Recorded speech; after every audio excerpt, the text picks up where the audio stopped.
필리핀 교민들 이야기 자주 듣지. 생활 수준 진짜 케바케야? 완전 케바케. 단적으로 말하면 비자와 소득 또는 연금이 안정적이냐가 핵심 분기점이야. 예를 들어 도심의 원룸 월세랑 생활비만 봐도 차이가 확 나거든. 원베드룸 기준으로 한 사람의 월 생활비가 임대 제외한 게 약 36,372페소 정도고 도심 원베드 임대가 약 27,863페소야. 그것만 합치면 대략 64,200페소 월 수준이니까 그보다 훨씬 여유 있는 수입 또는 연금이 있어야 여유로운 생활이라고 느껴.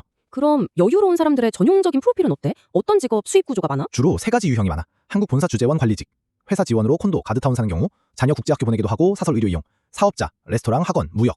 사업이 안정적이면 소득 괜찮음. 다만 사업은 업다운이 있으니 불확실성 존재. 은퇴자, 연금 수입 같은 제도를 활용하거나 연금으로 생활하는 분들. 반대로 형편 어려운 사람들은 어떤 상황이야? 대표적으로 비자 문제가 있는 경우, 오버스테이 등 합법적 체류가 아니면 일자리, 의료, 금융 접근이 막히고 체포, 추방 리스크가 있음. 수입이 불안정한 경우 주거, 의료가 열악함. 사기, 불법 업체에 연루된 경우 최근 필리핀에서 대규모 사이버 사기 허브 단속 사례에서 외국인들이 다수 적발된 바 있어. 이건 국가적 단속 대상이고 이런 업종에 속하면 체포, 추방, 형사처벌 위험이 높음. 그럼 좀 더 현실적 예시 하나 줄래? 한 달 예산 같은 거? 가정 1인 마닐라 도심 기준 원베드룸 생활비, 음식, 교통 기본이 36,372페소 월. 도심 1베드 렌트가 27,863페소야. 그것만 합치면 대략 64,200페소 월 수준이니까 그보다 훨씬 여유 있는 수입 또는 연금이 있어야 여유로운 생활이라고 느껴.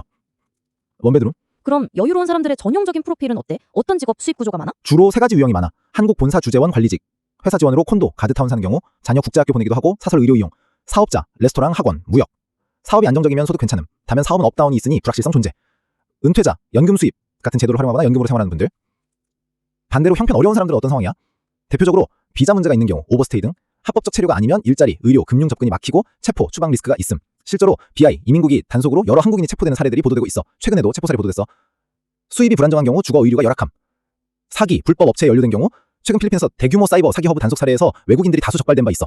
이건 국가적 단속 대상이고 이런 업종에 속하면 체포, 추방, 형사처벌 위험이 높음. 그럼 이 금액이 있으면 안정이라고 봐도 돼? 대부분의 경우 월 65,000페소 이상의 순수입 혹은 연금이 있으면 도심에서 비교적 편하게 지낼 수 있어. 보험, 응급비 제외. 그러나 비자와 법적 안정성이 더 중요해. 합법적으로 체류해서 은행 계좌, 보험, 학교 등 기본 인프라를 쓸 수 있으니 아무리 돈이 있어도 비자 문제가 있으면 생활이 급격히 불안정해져. 은퇴 비자 같은 제도는 이런 면에서 큰 도움이 됨. 실제 위험, 체포 같은 건 얼마나 흔해? 나는 뉴스에서 가끔 보던데. 뉴스에 보도되는 사건은 숫자가 자체가 적지 않지만 예를 들어 2024년에 한국인 체포 사례들이 다수 보도되고 있어. 전체 교민 비율로 보면 소수에 해당해. 다만 위험은 특정 업종, 불법 온라인 도박, 사기, 불법 고용, 그리고 불법 체류에 집중돼 있으니까 그쪽으로 발을 들이면 리스크가 크게 올라간다. 최근 필리핀 당국의 대규모 단속 사례를 보면 외국인들이 다수 적발되기도 했다. 이건 경종으로 봐야 함. 그럼 필리핀 가려는 사람에게 가장 실용적인 조언 한두 가지만 줘봐. 비자 정리부터 근로, 가족, 은퇴 등 합법적 체류 루트를 먼저 확정하라. 비자 없이 오면 큰 문제. 은퇴 비자 같은 옵션도 확인하라. 비상금하고 보험, 최소 6개월치 비상자금 플러스 민간 의료보험 준비. 현지 한인회, 교회, 커뮤니티가 초기에 큰 도움이 된다. 업종 조심. 고수익을 미끼로 한 일자리는 배경 확인. 사이버 업체, 불법 도박, 의심되는 리크루팅은 피하라. 이곳에서는 교민들 생활 수준은 크게 차이가 있어. 자녀들 2만 불 하는 국제학교 보내고 편하게 생활하는 교민들도 있는 반면에 하루하루 끼니 걱정하는 교민들도 있어.